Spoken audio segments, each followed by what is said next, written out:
RMC After Marseille. Karine Galli. Bonjour à tous, bienvenue dans l'After Marseille. Vous le savez, la fin du championnat s'approche. Marseille n'a toujours pas rempli pour l'instant ses objectifs, c'est-à-dire une qualification directe pour la Ligue des Champions, une place sur le podium. Mais on se projette déjà sur la saison prochaine, notamment avec les prêts. Ceux qui vont rester à l'OM, ceux qui devraient retourner dans leur club respectif. On va en parler. Ils ont eu cette magnifique idée de thème. C'est Rémi Dumont et Florent Germain. Comment ça va, messieurs ? Salut Karine, salut Flo. En pleine forme ? Ouais, salut Rémi, salut Karine. On peut le dire. Comment ? L'amour est dans le prêt, on peut le dire pour cette émission. Ah super. Voilà, ah ouais. Là on part sur des très très bonnes bases. Tout va bien Flo ? T'as une blague pourrie à nous proposer aussi ou tout va bien ? Non, je peux pas faire mieux et Rémi a placé la barre trop haut, donc bravo à lui. Injouable sur les jeux de mots.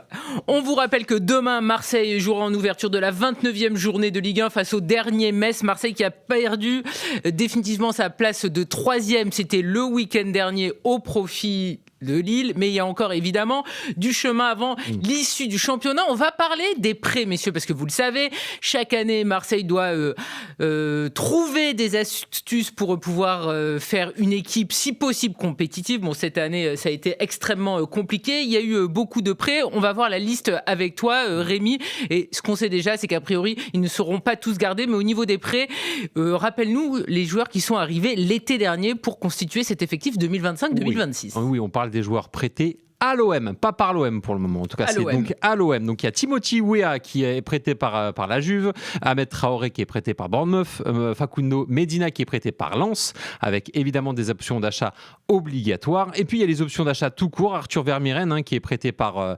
le RB Leipzig et Benjamin Pavard prêté par l'Inter Milan. Il y a aussi Ethan Nwaneri, mais lui, c'est un prêt sec. Donc, on est sûr qu'il reviendra à Arsenal à la fin de la saison. Donc, voilà pour les prêts dont on va parler aujourd'hui. Et je vous invite d'ailleurs à découvrir un papier signé par Florent Germain. Quel avenir pour les joueurs prêtés à la fin de la saison du côté de l'Olympique de Marseille ? Tu viens de nous les donner, Rémi. Flo, c'est vrai que Marseille, chaque année, depuis quelques saisons, doit trouver des trésors d'ingéniosité pour pouvoir constituer un effectif. Il y a des joueurs à la relance, il y a des joueurs également qui sont prêts. Ça a été le cas cet été une nouvelle fois. On va faire le bilan parce que voilà, il y a à boire et à manger. Il y en a qu'on a envie de garder, il y en a qu'on voudrait déjà rendre à leur club si c'était possible. Ouais. Exactement. Après, ce qu'il faut aussi remarquer, c'est que, et tu l'as dit Karine, on est sur quelque part un montage souvent non pas financier, mais dans la structure du contrat, puisque par exemple pour les 3 premiers cités, Facundo Medina, Ahmed Junior Traoré et Timothy Weah, bon, c'est presque comme s'ils avaient été engagés avec un contrat déjà fixe de 3, 4, 5 ans, puisque le prêt est assorti d'une option d'achat automatique. Donc évidemment, ça change tout. Ça ne nous empêche pas de faire le bilan sur justement les bienfaits de cette option, le fait de l'avoir rendu automatique et du coup de compter sur ces joueurs-là. Mais il n'y aura pas de surprise avec les Medina, donc Timothy Weah, et Ahmed Junior Traoré qui appartiendront à l'Olympique de Marseille. C'est une manière quelque part, on le sait, de décaler le paiement du transfert à la saison suivante, en espérant que l'OM soit en Ligue des Champions. C'est un peu le pari qui est souvent fait ou qui a été fait encore cet été. On verra si l'OM aura un peu plus de moyens pour justement payer ce qui est obligatoire, les transferts donc de Medina, Traoré et Weah.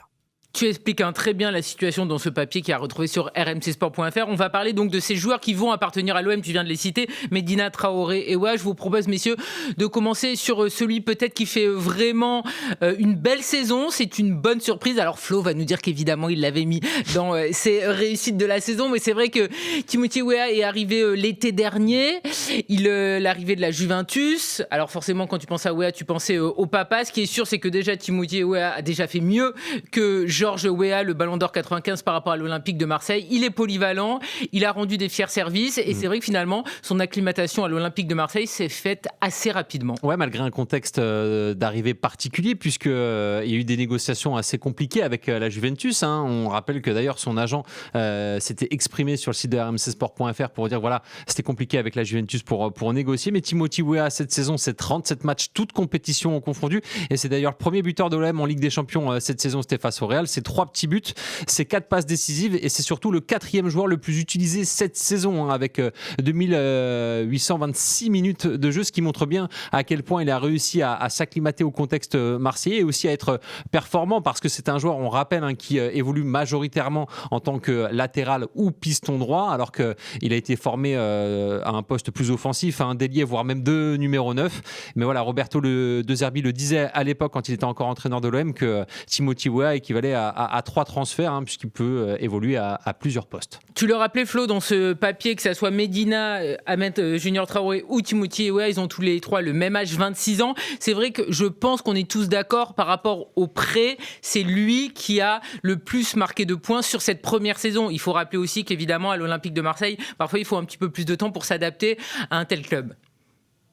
Voilà, faut se poser la question à chaque fois, puisqu'il y a cette option d'achat, bon, certes automatique, mais quelque part on est sur la première année. Est-ce que l'année est à saluer? Est-ce que c'est prometteur? Bon, bah, pour Timothy Weah, on trouvera pas un observateur, un supporter ou qui que ce soit, même dans le vestiaire marseillais au sein du club, pour dire le contraire. C'est typiquement le joueur qui a su s'adapter à tout.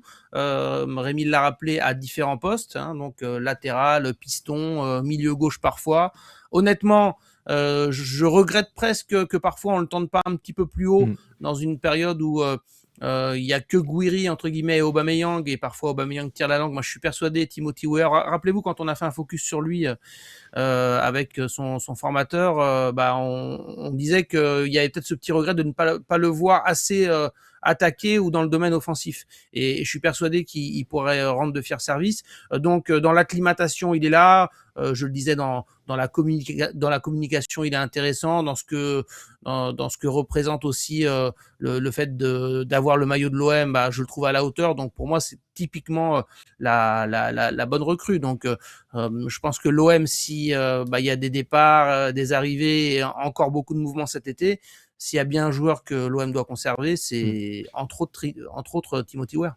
Flo, c'est vrai qu'on avait eu le plaisir d'avoir François Rodriguez, ancien formateur au PSG, comme invité grâce à toi. Il nous avait parlé beaucoup de Timothy Weah parce qu'il l'avait connu lors de son arrivée en France. On rappelle qu'il arrivait des États-Unis et ça a été la belle surprise. Timothy Weah, il peut jouer à plusieurs postes, il est encore jeune. Il a appris aussi à la Juventus Turin. Il voulait vraiment, a priori, se stabiliser dans un club. Même si la saison était très compliquée du côté de l'Olympique de Marseille, lui, il a vraiment sorti la tête de l'eau. Ouais, et puis en plus, il a eu des performances toujours régulières, même quand l'OM allait moins bien ou quand l'OM allait bien, il a toujours su répondre présent. On en a parlé avec son premier but, c'était lui le premier buteur en Ligue des Champions face au Real Madrid, mais au-delà de ça, répondre présent à chaque fois où on le sollicite, en plus à différents postes, dans le contexte marseillais, c'est quand même une sacrée perf, d'autant plus que il était arrivé donc en prêt d'option obligatoire, donc normalement on savait que ça allait être levé, évidemment, mais le souci, c'est qu'on ne sait jamais vraiment comment un joueur appréhende le contexte marseillais. Lui, il l'avait dit dès le début de son arrivée, qu'il avait hâte de jouer, que ce stade l'avait marqué, que ses supporters aussi, qu'il allait tout donner. Alors, c'est sûr qu'on entend souvent ce genre de choses de la part des nouvelles recrues quand elles arrivent, mais là, on voit qu'il a su le mettre en application parce qu'il a toujours mouillé le maillot, il a toujours répondu présent, et s'est toujours déchiré pour l'OM. Et voilà, ça en fait un joueur, une valeur sûre en tout cas de l'effectif cette saison, et donc du coup pour les saisons suivantes, et c'est vraiment une bonne pioche de la part de Mehdi Benassia. On va continuer de parler des prêts qui vont devenir des achats à l'issue de la saison. C'est le cas de Facundo Medina qui est arrivé du RC Lens, qui avait fait de très belles choses au RC Lens. Moi, pour tout vous dire, je suis frustré. Je trouve que franchement, il n'a pas encore franchi le cap qu'on espérait lui voir franchir, parce que c'est vrai que sur le papier, je trouvais, et on était quand même tous globalement d'accord, que c'était une bonne idée, parce qu'il était très bon au RC Lens, parce que c'était un joueur de caractère, parce qu'il pouvait évidemment être bon dans le système de l'Olympique de Marseille. Et finalement, c'est un joueur qui a été blessé en début de saison et qui, moi, me laisse vraiment sur ma faim au niveau des performances. Je trouve qu'on n'a pas eu la meilleure version de Facundo Medina. Il nous doit en tout cas une revanche. Flo, par rapport à Medina, tu lui donnerais quoi si on pouvait lui mettre une note ou une appréciation? Moi, j'ai pas ce que j'espérais en tout cas. Mmh. Écoute, on pourrait mettre peut mieux faire. Moi, je vais mettre va mieux faire. C'est-à-dire que je vais être, optimiste, quand même et je pense que, bah, tu l'as rappelé, il a été, stoppé dans son élan par les blessures et voilà, il en a souffert, hein. Il a mis du temps à revenir de sa blessure à la cheville.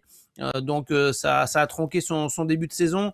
Malgré tout, je pense qu'il est capable d'endosser, ce qu'on attend de lui, c'est-à-dire, au-delà de cette grinta, avoir un petit peu de l'expérience qui manque parfois, malgré des joueurs qui en ont, hein, mais Balerdi, Pavard, à leur niveau ont été décevants. Aguerd a également été, par moment absent, donc ça a été aussi une frustration le concernant. Mais Facundo Medina, c'est sûr que je pense que lui, il vit très mal la situation aussi. Je le sens à chaque fois qu'on l'interview, qu'on le voit dans les après-matchs.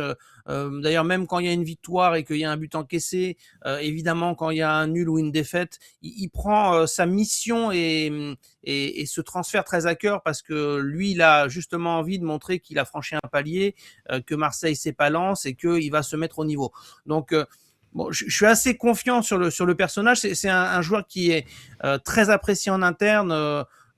Pour rien vous cacher, quand j'en parlais en début de saison avec Mehdi Benatia, il disait que c'était presque un peu son chouchou, en tout cas que il accrochait avec ce joueur-là tellement il était investi dans le football et souvent Mehdi Benatia a critiqué le fait que certains joueurs prenaient trop ce métier de footballeur désormais avec du recul et n'étaient pas totalement dans leur mission. Lui, il est dans une mission et voilà, il s'est donné comme objectif d'y arriver et de prouver la saison prochaine qu'il a bien fait de venir ici. Rémi, il doit franchir un palier, effectivement. Pour lui, c'est une progression. Quand tu passes de Lens, qui est un bon club, à Marseille, où la pression est tout autre et où il y avait la Ligue des Champions cette année, est-ce que pour toi, il a déjà franchi le cap ? Non, pas encore, mais après, quand on regarde ses stats, on voit qu'il a joué que seulement 21 matchs, hein, parce Flo le rappelait, il était blessé en début de saison, c'était face à l'Ajax, hein, une victoire 4-0, il était blessé à la cheville, il a fait qu'une passe décisive, même si c'est pas son rôle. Malgré tout, c'est le 11e joueur le plus utilisé cette saison avec 1565 minutes. Moi, j'avais beaucoup d'espoir en Facundo Medina, parce que quand on regarde déjà sur les réseaux sociaux, on sent qu'il est très impliqué dans la vie marseillaise et du groupe, comme Flo l'a dit. Et puis au-delà de ça, il y a le fait que pour moi, il était très Roberto De Zerbi compatible, hein. Il est capable d'évoluer dans l'axe, d'évoluer dans une défense à 4, à 3 et même en tant que latéral gauche, voire piston. En plus, sur le début de saison, en pré-saison, il avait marqué pour son premier match avec l'OM. On se disait que son association avec Léo Balerdi pouvait vraiment donner satisfaction. Sa blessure l'a coupé en plein élan et derrière c'est difficile parce que voilà, il y a la Ligue des Champions qui s'est enchaînée, les résultats qui n'ont pas forcément suivi et puis c'est vrai que je rejoins Flo, hein, dans le comportement, on sent qu'il est impliqué parce que on voit même sur on l'avait vu, hein, lors de son arrivée à l'OM, il avait salué tous les salariés de l'Olympique de Marseille, ce qui montre aussi qu'il avait envie de s'impliquer. Et puis au-delà de ça, quand on a une blessure, quand on arrive dans un nouveau club, qui plus est dans le contexte marseillais, c'est pas évident de derrière retrouver tout de suite le rythme. Alors après, quand il y a des mauvais résultats, forcément ça tire aussi vers le bas. Et puis comme le disait Flo, hein, quand on voit lors de ses prises de parole en zone mixte, on voit qu'il est très marqué. Il avait du mal à trouver ses mots, à mettre des mots sur les problèmes de l'Olympique de Marseille. Mais voilà, c'est une première saison. S'il y a une troisième place en fin de saison, on va dire qu'on oubliera tout. Mais c'est sûr qu'on en attend plus parce que je pense que Flo et moi, on attend plus de lui parce qu'on sait qu'il peut donner plus. Non, on n'oubliera pas tout, mon cher, en tous les cas. Mais on a envie de revoir effectivement Facundo Medina en pleine possession de ses moyens et voir aussi si tout simplement il est capable de passer ce cap à l'Olympique de Marseille. Nous sommes ensemble avec Rémi Dumont et Florent Germain pour faire un bilan. Vous le savez, la 34e et ultime journée de Ligue 1 se jouera le 16 mai. Ça approche plus que 6 matchs avant la fin de la saison et avant de savoir donc ce que deviendront les prêts qui ont rejoint l'Olympique de Marseille cet été, ceux qui sont automatiquement achetés et ceux qui devraient retourner dans leurs clubs respectifs. Vous suivez l'After Marseille avec Rémi Dumont et Florent Germain. L'heure de faire un premier bilan. Vous le savez, l'Olympique de Marseille a constitué son équipe avec beaucoup de prêts lors de la dernière intersaison, lors de l'effectif 2025-2026. On a déjà parlé de Timothy Weah qui est a priori la plus belle surprise au niveau des prêts et on sait que c'est un prêt qui va se transformer en achat définitif à l'issue de la saison. La même chose pour Medina. On va parler maintenant de Traoré, messieurs. On l'a vu exploser Auxerre. On a un peu tiqué également quand on a vu la grille salariale. C'est un joueur qui a priori aurait un salaire d'à peu près 320 000 euros brut cette saison. Flo, alors c'est pas du tout le même profil que Facundo Medina, mais il y a une problématique qui est la même. C'est un joueur qui a été beaucoup blessé et donc finalement l'Olympique de Marseille a pu très peu l'utiliser.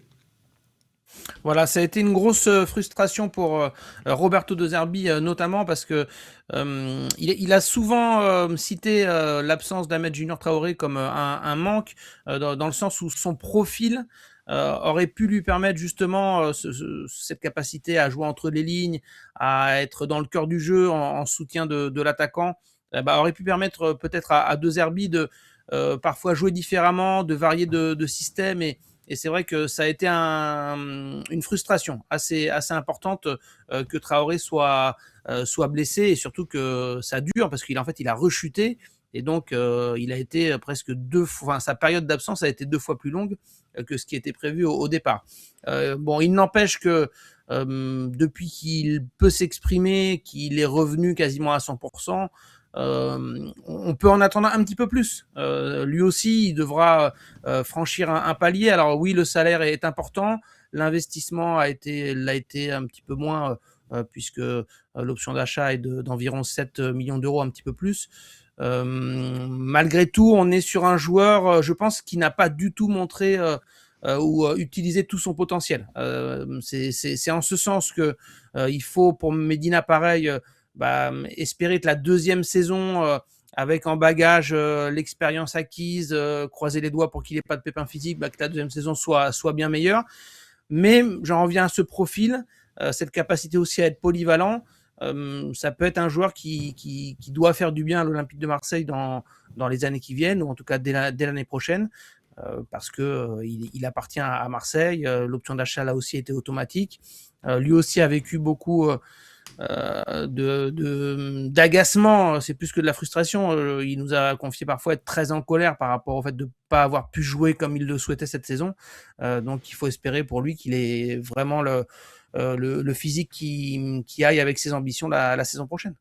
Rémi, par rapport à ce joueur qui effectivement avait fait des bonnes choses à Auxerre. Après, c'est pas le même monde Marseille, mais c'est surtout un joueur qui a pas pu s'inscrire dans la durée vu qu'il y a eu ces soucis physiques à répétition. Ouais, parce qu'au final, ça fait 16 petits matchs pour lui avec l'Olympique de Marseille cette saison, toute compétition confondue, 2 buts et une passe décisive. C'est le 21e joueur utilisé dans l'effectif avec seulement 645 minutes de jeu.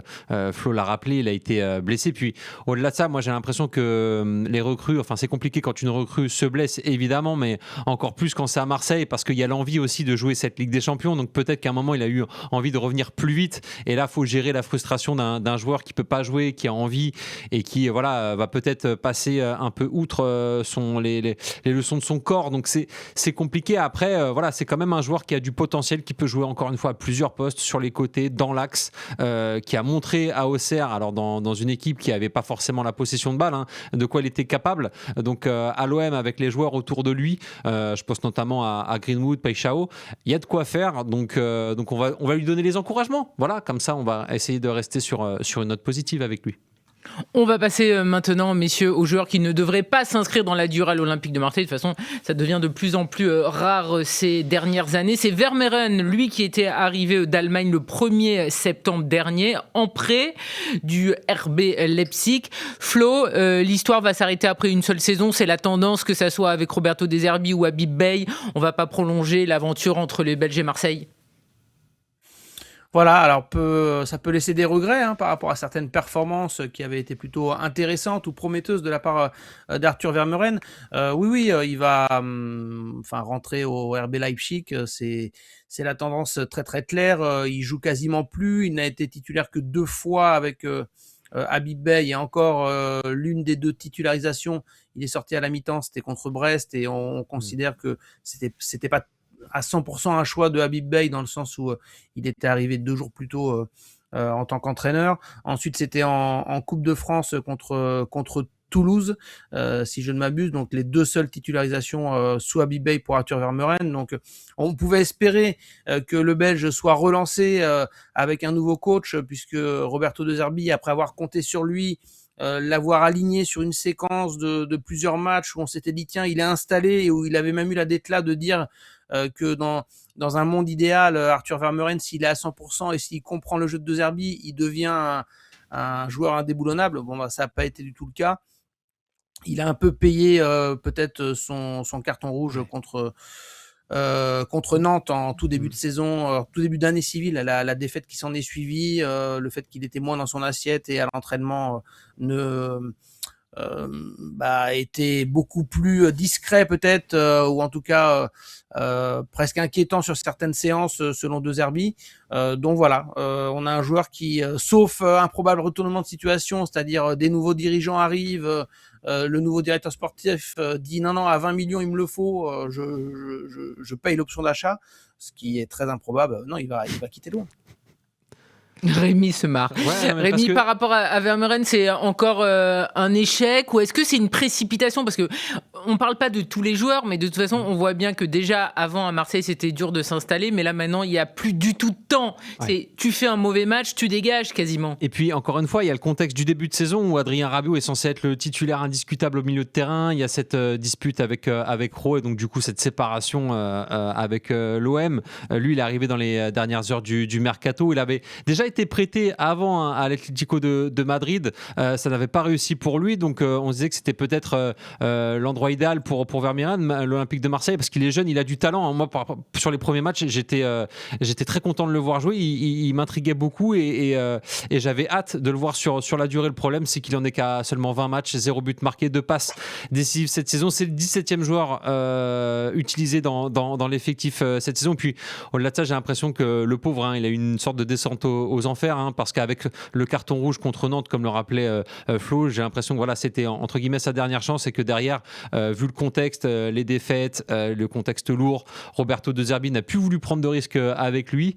Et puis voilà, quand il a été titularisé à Brest sous le premier match d'Abi Bey, c'était compliqué aussi, parce que fallait aussi se remettre en jambes. Il a peut-être pas forcément répondu à toutes les attentes, et puis derrière, voilà, les entraîneurs sont obligés de faire des choix, parce qu'ils sont obligés de penser à leur peau d'abord, et donc du coup, Vermeuren, je pense qu'il est malheureusement trop tendre pour le contexte marseillais, et heureusement que lui n'a pas d'option d'achat obligatoire, parce que du coup je pense que personne n'en serait sorti gagnant, que ce soit l'OM ou lui, parce qu'il a seulement 21 ans, donc il est encore un très jeune joueur, et il doit engranger plus d'expérience pour, je pense, viser le haut niveau.